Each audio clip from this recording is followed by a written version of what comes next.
Getting around London can be a daunting task. It is a big city with big city traffic. As a traveler with mobility disability, there are several options to navigate the city, some convenient and some requiring a bit more patience and maybe courage. I'm looking at you, Underground. Taking an accessible bus in London can be useful and pretty affordable. Taking the tube can be challenging. But it's the cab option that I usually settle on when visiting London or many cities abroad.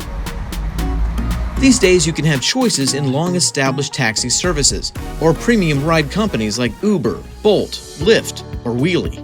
All good options, but sometimes there are regulations on certain pickup and drop-off zones or outright forbiddance of these rideshare options or just plain citywide blanket bans. That leaves you with the traditional taxi services.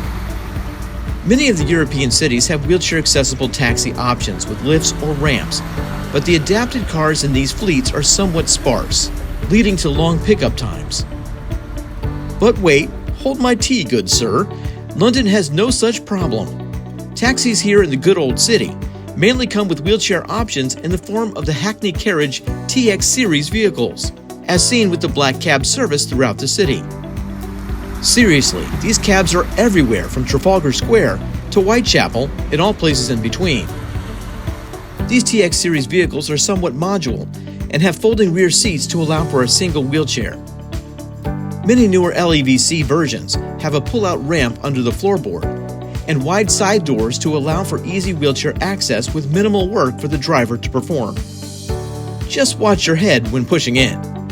And thanks to those COVID years, most drivers have a contactless card reader in the back to pay quickly. So please make note, many taxis are card-only pay options.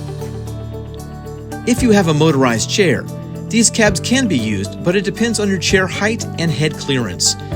You may need to call a company for a bigger vehicle. Safety straps and seat belts are offered, but more importantly, having wheelchair brakes and holding on to the ceiling grab bars are good advice for quick starts and stops in traffic. I was very pleased with the ease of getting into these taxis and not having to break down my chair and transfer in and out. Do your homework before you arrive and load up your smartphone with various rideshare and local taxi service apps. Good luck and have fun with your taxi experience exploring the amazing city of London.